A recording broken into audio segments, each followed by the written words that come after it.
Welcome, explorers. Fasten your taste bud, folks. This is the Flavor Expedition, and we're ready to embark on an incredible journey through the world of flavors. We're diving into the depths of food trends, exploring exotic taste, and navigating the ever-evolving food and beverage industry. Buckle up as we take off to explore the delicious, the daring, and the downright delightful dishes from across the globe. We're ready to set your palates on flavor-packed adventure, so let's get rolling.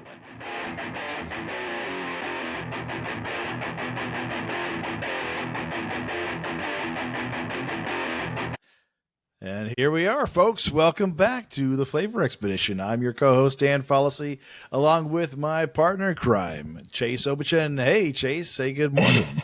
Good morning, Dan. How are you, sir?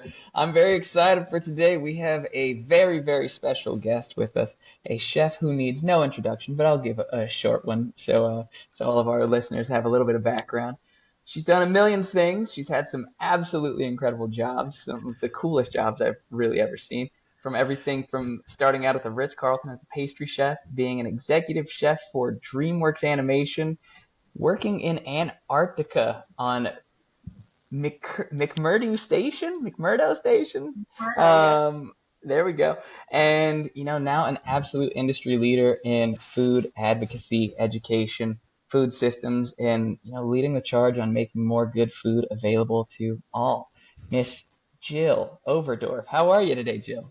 I'm well, Chase. Thank you. Hi, Dan. Glad to be here with you. Hello. It's a really exciting time to be in the food service industry. Absolutely. Yeah, great to have you on, Jill. I got to admit, I love the title in of what you call yourself. I think it's fantastic, and so I'd like to dive into that a little bit later on. Chase has a great concept of how we like to kind of delve into the past, present, and future talk. So, he shared a little bit about you. I'd love to kind of hear if there's any special story, something that stands out. Because as chefs, this is what's so cool is, everyone's got their own journey, right? And I think it's such a unique perspective to share because there's so many people out there, students especially, that are never even given a hint or an inkling that there's so many other culinary positions or ways a chef can, a way a chef can influence so many different things. So maybe we can start with something that in the past that's kind of got you in this direction. Yeah, because you had a traditional starting, right, with CIA and. Right? I did, classically trained, but even before that, though, Dan, what I really started with, I opened my own catering company at 13 called The Secret Servants, and part of it was in response to my mom's horrible cooking, and I'm sorry, Mom, for going there, but it was an opportunity to cook for my small town of Grafton, Massachusetts, growing up. And okay. I cooked for the League of Women Voters, their cocktail parties. I cooked for small weddings. And that's where I started.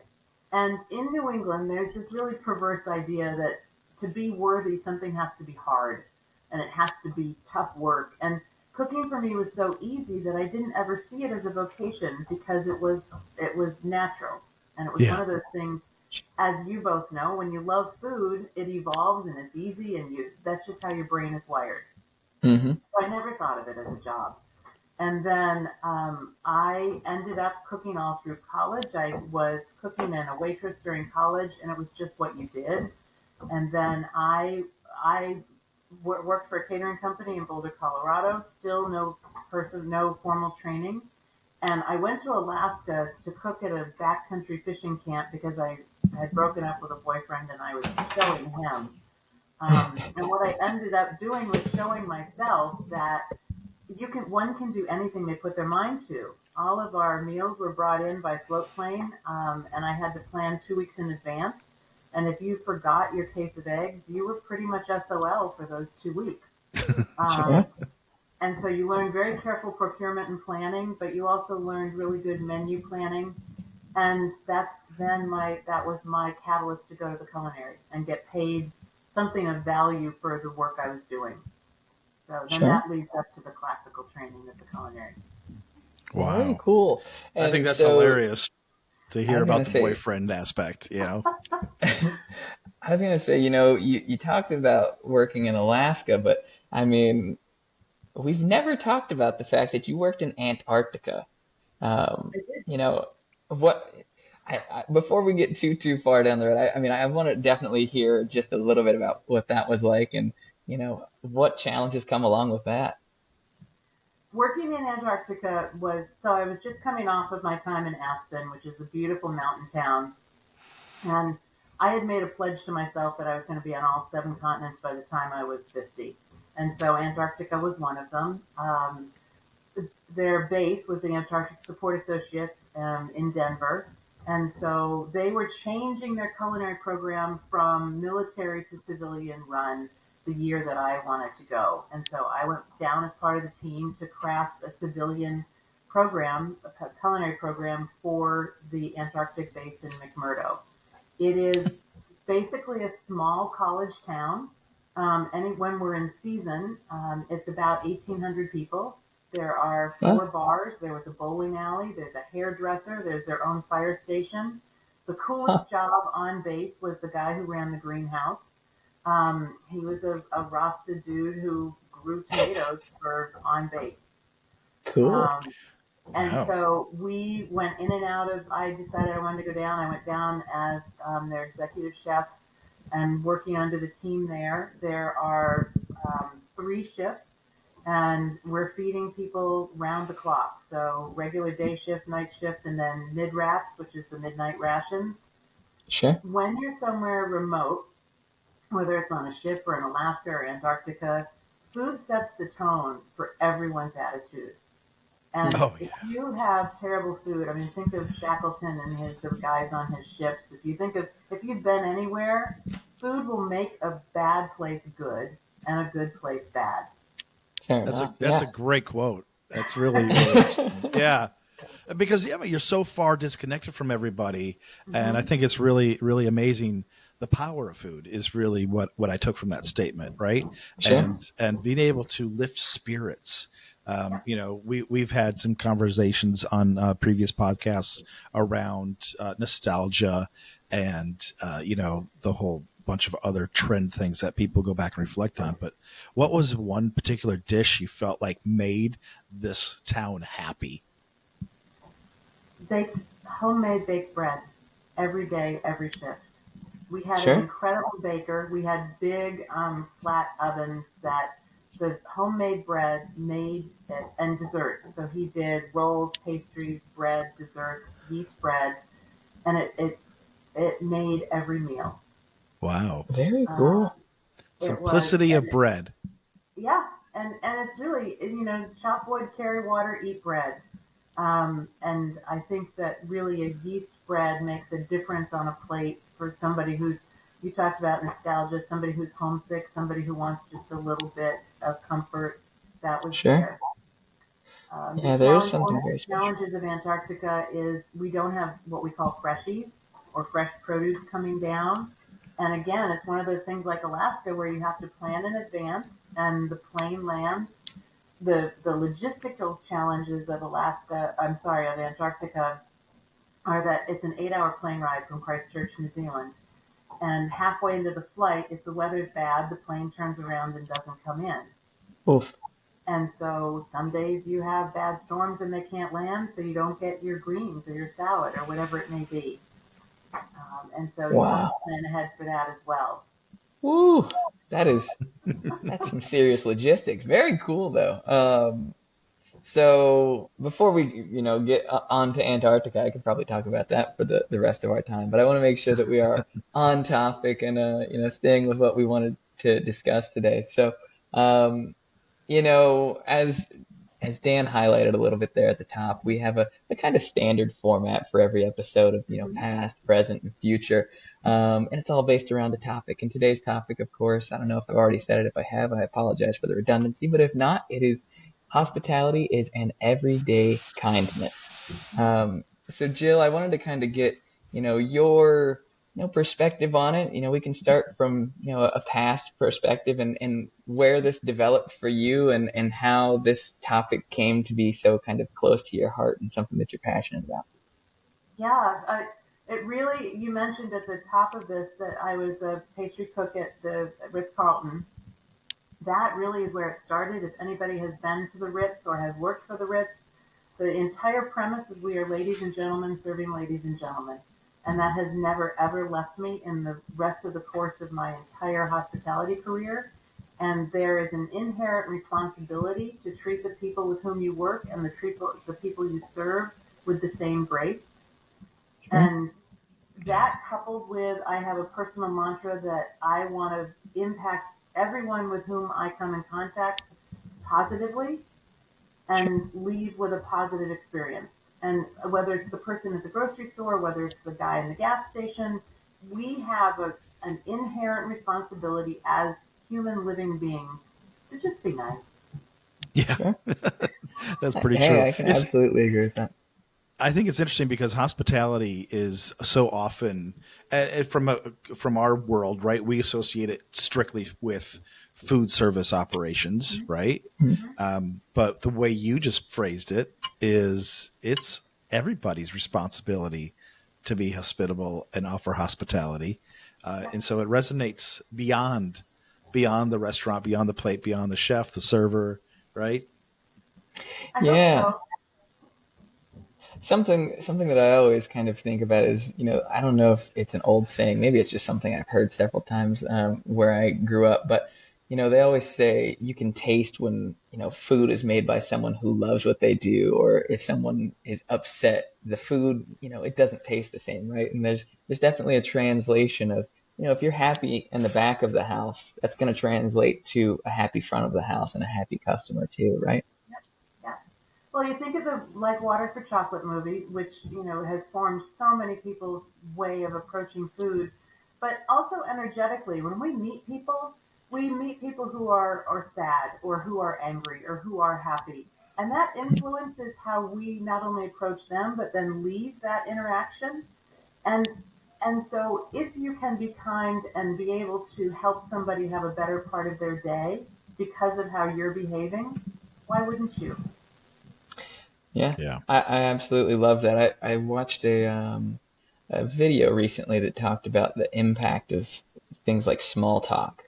And you don't always realize, but sometimes you take those little small interactions, even if it's just for a couple of moments, and it can kind of reinvigorate your day. I remember during my time at the CIA, I was an extern in a really small town in Michigan, and I worked the overnight shift, right? So I would go in at 8 o'clock at night, get out at 4 in the morning.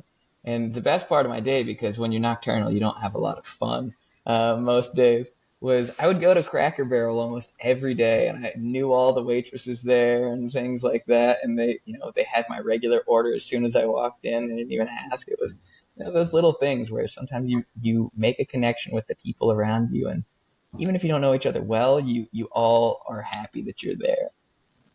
Yeah, everybody wants to be Norm at Cheers. Everybody wants to be acknowledged. Everybody wants to hear their name.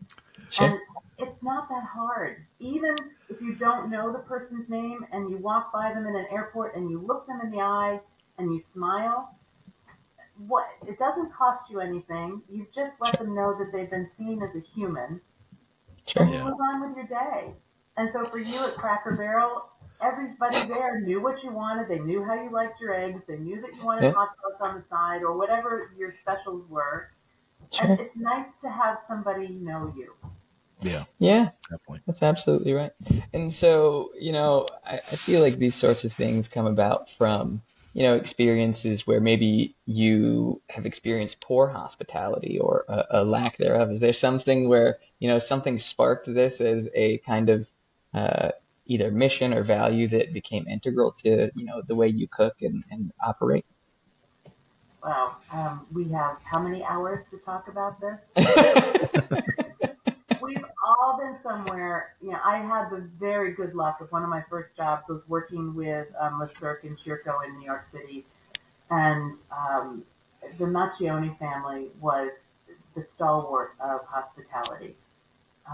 cereal came from the hotel industry, and it exuded in every interaction he had at the restaurant.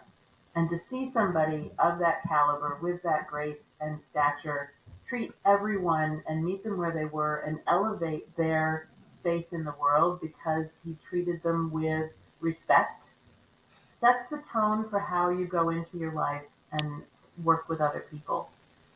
Sure. And those kinds of examples, I tend to focus on the positive. I'm inherently optimistic, so I try to forget the bad situations Sure. I've been in. Yeah. But there's nothing worse than paying a lot of money for a really good meal with bad service. Yeah. And conversely, like you found at Cracker Barrel, which is not the height of culinary excellence, but you went Sure. back every day because you were treated with grace and respect and acknowledgement. Sure. Yeah, yeah. A bit of dignity was served on that plate too, Exactly, Chase. right. Dan. That's Yeah, right. yeah. Yeah, that's Beautiful thing. it's such an important value, and I believe more and more organizations, culinarians, uh, restaurants in general are starting to understand that. They're seeing, QSRs overtake the market simply because they're serving some decent food at a quick rate, but they're being pleasant and they're Yeah. being genuine, right? And so it kind of takes that. I'm curious. You shared the story of kind of where it resonated for you. You've been an independent consultant for many years Mm-hmm. and quite focused in produce, right? Mm-hmm. Yeah. So that that whole transition, thinking about your hospitality mindset, how has that influenced what you've done over the decades and into the whole produce side? Because I kind of scratch my head as a chef personally. I've worked in savory, I worked with dairy, I've worked with proteins. I've done some frozen vegetable work, but fresh produce is temperamental. It's sensitive. There's so many like places it could go wrong that maybe I've avoided it. Maybe you have some some fun insights to share about that part of your life and culinary work. Yeah, I mean, fresh produce, as you just described, is just like any kitchen. It can be temperamental. There's so much that can go wrong. It's delicate. It's a fine balance. But the thing about fresh produce is it is the base. It is the base of everything that we do in the culinary world. You can't create something good without mirepoix, and all that is produce, Yeah. and perhaps Hmm. some of the more durable produce. But what I've worked with in the produce industry is I've helped create a bridge between the people who grow the food and the people who cook the food, is that in the middle, they weren't always speaking the same language. And Mm. so I was able to bridge that gap and have the people who grow the food understand that there is a need for what they're doing. It needs to taste good. It needs to look good. And then the people who are cooking the food need to understand the challenges that come from growing the food.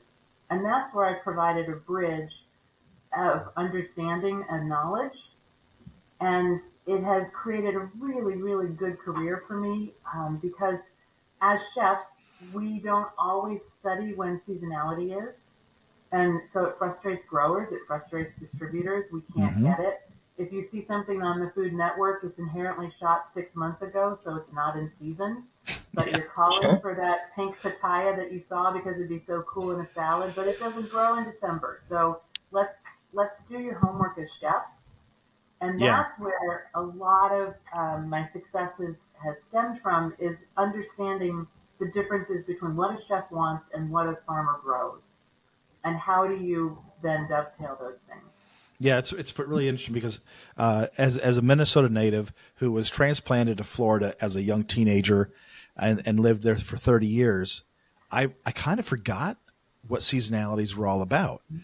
And then I relocated back up to the Midwest and I was like, "Oh, yeah, the produce isn't really good in the winter." Although it just didn't, when it's year round and it's sunny all the time, it just doesn't dawn on you that you've got to deal with the weather, even though you see it on the news and it's like, oh, that's somebody else dealing with it, right? But it's a good point. And marketing, magazines, television shows, all these things are created 6 months in advance at the minimum for the most part, right? So Mhm. it's really interesting to talk around trends, flavors, like, that trending piece of produce. Maybe it's pitaya, and it's not even growing in the U.S., right? Or maybe it Sure. is. Maybe you can tell us. There are small farms in California that grow it, but not in the volume that's needed commercially. Yeah, Sure. yeah. Now, that's an interesting point, though, thinking through, I mean, just kind of the connection of produce, where it starts to how it gets to the plate of, I grew up in a pretty rural area in North Carolina, and kind of area where we have just standing farmers markets that are open every single day, and different people are always there with, different goods. And, it's something that whenever I think about it, I can't think of a non-hospitable farmer that I've ever met. They're all really proud of what they have, the work that they've Hmm. done, the hard work that they've done to get it to you. And to see that beautiful tomato in the summer, passed off to someone who's going to make something incredible out of it. So I think that it's a really interesting point, just thinking about, the responsibility we have not only to make great food, but to share that hospitality and that care for that product all the way through the end of the line. Hmm. And I would suggest that at those farmers markets, the most inhospitable people are the customers. And the Yeah, farmers, bless their hearts, they tolerate ignorance every single day. And hmm, they do it with a smile oftentimes. sure. Yeah, well, that's That's a pretty very typical interesting point. everywhere, right? I mean, just the lack of education. There's always someone who's had a bad day. It's funny that hospitality goes so far. A good friend of mine who's actually was a Taco Bell manager, right? He's now a board certified attorney, and doesn't play in the food. But even back then, he always shared with his staff. He's like, what? No matter how mean, no one's slapping you, but the customers, no matter how begrudged they are, he goes, you don't know if this is the only meal they're having today. Maybe it's the only Hmm, 99 cents they have for that one burrito, hmm, or whatever happened in their life. So it's really difficult, I think, for a lot of people to shed that as a customer, as a guest walking into a location, to let those go by. They get really angry at the staff, member. But I think it's also the responsibility of the operators to inherently teach hospitality. It's not always being taught at the home, right? And so everyday hospitality has to be developed. It does. It also requires a level of maturity to not take that anger or frustration personally and hmm, recognize that this is something that's happening in their life, but you also have the opportunity to change that and redirect that energy. And as the person who's receiving it, I can choose to take this personally and meet their negative energy where it is, or I can deflect it and try to combat it in a way that's positive and optimistic. And I Yeah. bring that yeah, up, one of my side passions is I do a lot of dog rescue and I do a lot of dog training. And when you work with animals, dogs or horses, and you meet them where they are energetically, then you have a level playing field. And so if you come in with the same combative energy that an animal's going to have, then you're going to be met with that over and over and over again. But if mm, you stay calm and you center yourself, just like working with people, Yeah. then you have an opportunity to be on a different playing field and you change the conversation energetically before you even say anything. Yeah, mm, yeah, yeah. Oh, dogs, animals in particular, I think sense your spirit and Hmm. how you're behaving. They can tell when you're angry. They can sure, tell when you're sad. They cuddle with you, right? Yeah. It's a lot of positives in that regards. sure, But I think it's really interesting the hospitality perspective of developing it, growing it, making it a part of everyone's. I think it should be something taught in schools, right? I Yeah. mean, agreed, imagine absolutely, imagine that, maybe it's a different word, but it's honoring everyone. And I think a lot of people are working towards being more open and accepting, but it's also not just accepting the person for what they want to represent. It's kind of more of the way they're carrying themselves, right? I don't know. Yeah, it's a skill that you can harness every single moment of every day, essentially. It's bigger than just being able to cook. It's how you carry yourself in your personal life, your professional life, and so forth. If you understand hospitality and what it means to interact with people, you can fundamentally build yourself up to be a better person, a kinder person who brings and creates more kindness in the world. Yeah, I agree with you, both of you. And if you go back to Ferdinand Plant, his whole concept was you are responsible for that person from the moment they cross your threshold until the moment they leave. Mm-hmm. And every experience that they participate in your house of whatever it may be, is your responsibility. And so how do we carry that forward? In a way, kindness is this word that's thrown around a lot, but I think that it is an opportunity to be kind and to be aware of someone else's needs before they know that they need them. And that's Yeah, a responsibility if you're going to be in hospitality. sure. Yeah. Yeah. I love So I think, this is a good point to kind of transition into our, kind of present tense of what does hospitality mean in today's, modern food world, whether it be in food service or CPG, if that's an area of focus. I mean, we talked about it a little bit, but I think, in many ways we're starting to see different companies recognize the power that, hospitality has on their customers or Mm-hmm. with the amount of QSR uh, you know, companies moving towards more drive-through based concepts, does it become even harder with labor shortage and the introduction of things like machines being one of the most primary points of contact for customers? Does it become harder, or does it become even more powerful when customers do interact with people? Ooh, that's a can of worms. And well done. Yeah, I think of companies um, like Chick-fil-A who, especially during COVID, were able to pivot in a way that recognized people in their drive-through personally. And while I don't, it's not a restaurant that I go to often. I was so surprised. I went through with a young friend of mine who wanted Chick-fil-A, and the person who greeted me was so genuinely gracious and Sure, cheerful and friendly that I thought, gosh, I would come here again. And it was not gratuitous. It was a sincere, how are you? How can I help you? What else would you like? And that sort of participation, I think, is important at the grocery store when you have a checkout person. I was in the airport yeah, yesterday, and the Starbucks that I went to at Dulles International Airport was so friendly and so gracious, and they greeted everybody. And the gentleman had an accent, so he spelled out everybody's name. That doesn't happen at Starbucks all the time, and they did a really sure, good job. Yeah.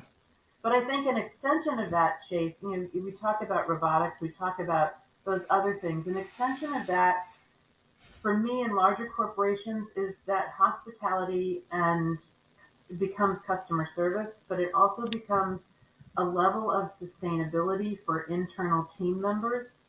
hmm, And if you are able to create a hospitable environment in your large corporation or your business, people want to stay. And sure, so we talk about sustainability environmentally, but there is an emotional sustainability that we tend to overlook. And this is a sure, critical component of that. Yeah, I would almost argue that, not even argue, just kind of state that I think it's a bit of a culture move for an organization to adopt that, right? You mentioned Chick-fil-A. We've mentioned it many times on other conversations because of that simple fact that they greet you in a certain manner. It's very authentic. I don't think there's anything lacking as we talk about today's automation to some degree. Yeah, it's impersonal. A lot of people are mhm, finding are enjoying to go to that kiosk and actually put in the no onion or no whatever item they don't. I don't want to make it all produce, but Okay. they can omit what they want and customize, right? That whole sure, customization thing often gets lost in translation conversation face to face with a cashier who's listening to, the line cook in the back say something to her about the previous order, or, someone else, or something drops. So they're kind of like, oh, so they're finding a lot of benefits around that. I personally love when someone's there, at least at the very least, like you said, it happened at the Starbucks, to greet you. Hey, thanks for coming in. How are you? Just place your order over here and we'll be able to help you. Got any questions? Let us know. Unfortunately, that's not happening at all these kiosks. Sure. But that being said, I think there's something that, you can still excel with hospitality. And there's some ways to do that, even with the automation that's happening. Have you seen any other ways that's happened outside of that you've been in your travels? You've seen an automation happen. You're like, oh, well, they still delivered hospitality. I haven't seen it. It's a great question, Dion. I think I haven't seen it in the automation part, but anytime that there's an opportunity for human contact where they hand you your product at the end of the transaction, if that person is able to make an impression on me, gosh, thanks for coming. Please let us know if there's anything that we made a mistake with. Acknowledge the opportunity to have made a mistake and do it with grace, and then I'm on my way. But I think that anytime you have human contact, or if for me, Farmer's Fridge is another really interesting opportunity. I have they ask for your phone number and they send you a follow-up email after you've ordered. I mean, that's a great way to follow up on customer contact. Yeah, there's no one working at a Farmer's Fridge box. Right, So, right. But they remember my orders. Yeah. Sure. Yeah. That's an interesting point. I feel like I have seen the development of better sort of direct to consumer type interactions, especially via email. I know I can't remember exactly what company it was because I'm ordering so many different products and samples these days. But I placed an order and I got the funniest response back that said something to the effect of, "We just received your order and we're so excited for it. We're running around the office, high-fiving and chest bumping each other that Chase put in an order for our product. We're so excited to get it your way." But those little things where it's like, I'm going to tell everybody about that. And it's, to your point, it's still hospitality. It's still some way of taking that extra bit of care to say, we appreciate you as someone who's ordered our product. And it's the kind of thing that makes you want to go, I'm going to order that again. But it's just, stood out. Really good job with that. Chewy is an animal product company. Most of it's online.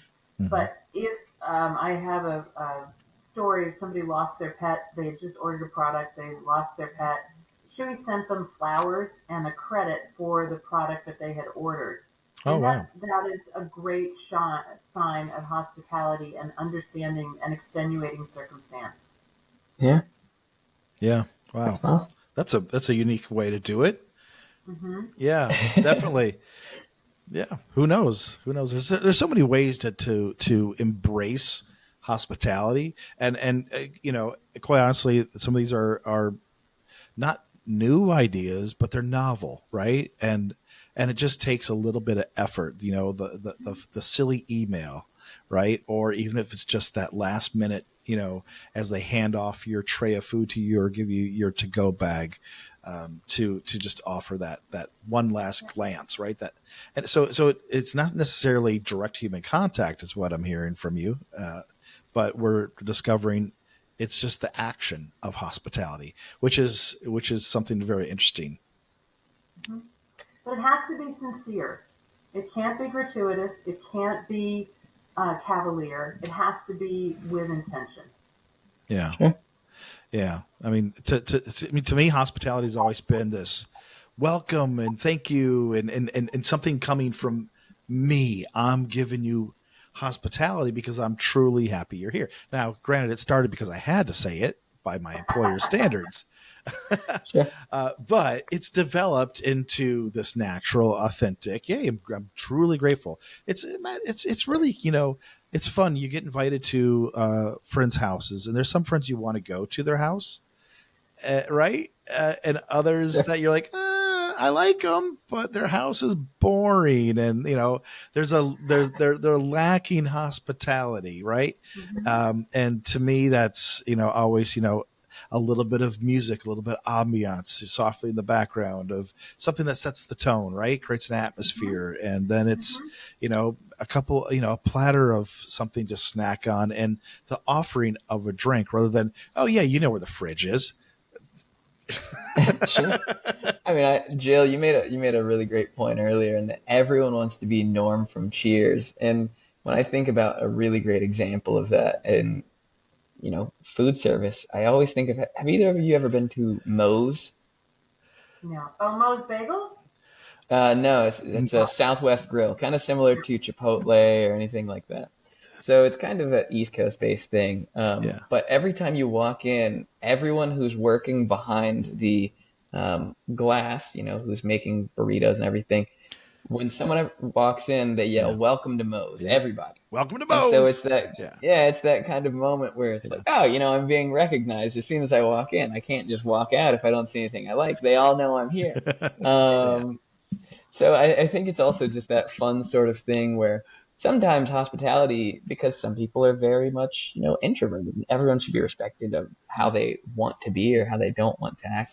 And sometimes it's just recognition that you're there and, not putting too much on any given person if they have a lot going on, just saying, hey, we recognize you. We recognize and appreciate that you're here. And, you can interact as much or as little as you'd like, right? You know who also does that really well is every great sushi bar that you love. Every chef hey, Yeah, every yeah, they all look up, they recognize and acknowledge that you just walked in. Yeah. So sure. hospitality can be someone yelling at you. Sure. If it's done in a kind, authentic, caring way. Proper yelling. Right. Yes. Appropriate yelling. So, yeah. That's funny. So where do you envision, hospitality in 5, 10 years? Do you see areas of development or growth, or is there someone who's excelling really well at it as a food service operation or as a chef operator that you kind of like go, they've got it going on? Yeah, I go big picture first is in 5 years.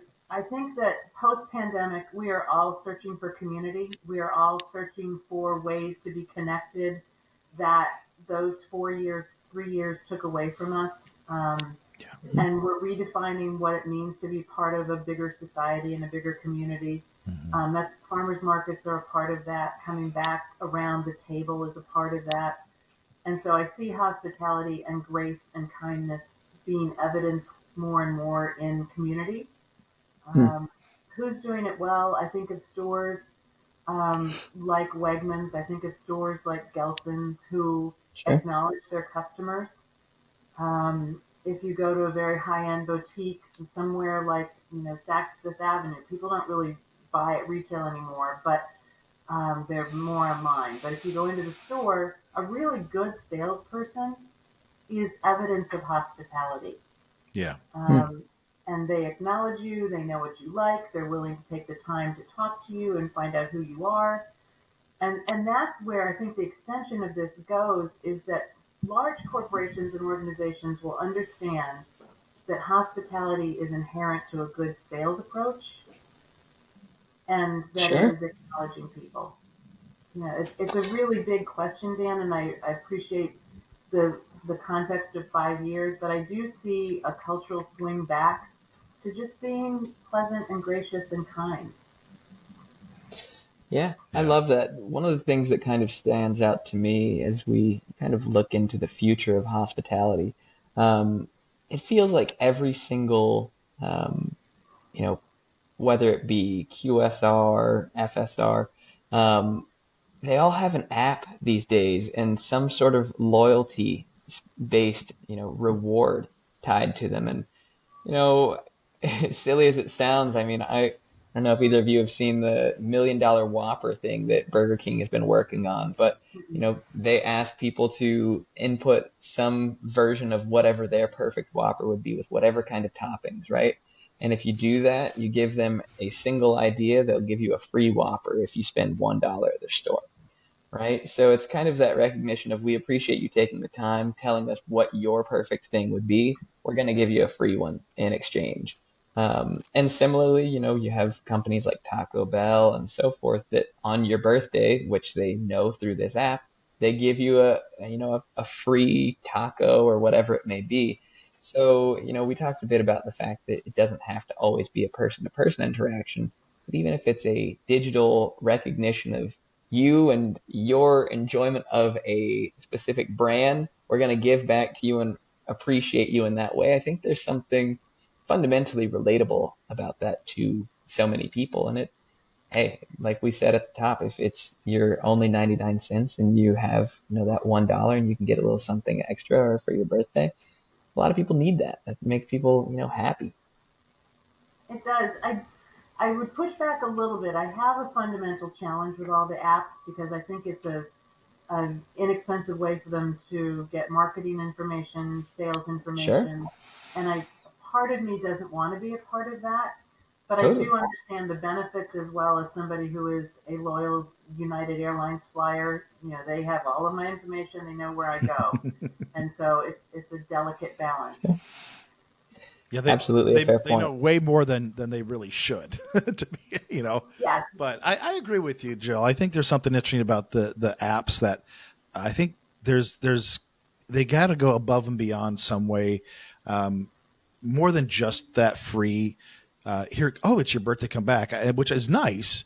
It's hmm nice, but it's like there's got to be something more genuine behind it to actually, hey, we recognize that, and if you're an app user, right, hey, we recognize that you ordered this kind of meal, and start, maybe, I don't know, something else. It's got to be, I feel like it's got to be more than just a free meal, Sure. something to show more, like, kind of, it was a surprise. It's that element of surprise, I think, that genuinely creates authenticity. That the silly email you got, like, it made you laugh out loud, right? And they provided something without touching you physically at all. So I agree with you, Joe. I think the apps are to some way convenient. They're also a way to create marketing, which makes sense. Hmm. But to some generations, it is the Oh, only that's or the absolutely best right. way they interact. So I think we've got to take in consideration younger generations that are, exclusively use those as a platform to order their food. agreed. That's Agreed. absolutely right. Yeah. So Yeah, I there's, think, Dan, you and I are perhaps of a different generation than of the ones who are subscribing to most of the apps. yeah, Well, yeah, that's yes, that's yes. always Well, fair to say. hold on. So you're as young as me. That's awesome, Jill. Indeed, just over 40. Yes. Yeah. 41 and a half. And don't forget the half. Yeah. But All right, I I think think though it is illustrative of Chase, of you're the one who brought up the apps, and I think that there is a really good place generationally for that to be the next marketing opportunity. I'm a little more cynical and a little bit more jaded when it comes to providing marketing and sales opportunities for those companies, but sure. it is a great benefit then for somebody who wants to get a discount on whatever they're eating or get something free. Yeah. Yeah. Definitely. Yeah, well, yeah, I suppose that's a fair point, and that it's less enjoyable to plug or talk about the kind of easy way that very large companies can continue to make more money, whereas we don't always think of them as Mhm. purveyors of fine and healthy foods, which is what fundamentally all of us stand for, right? And it's Mhm.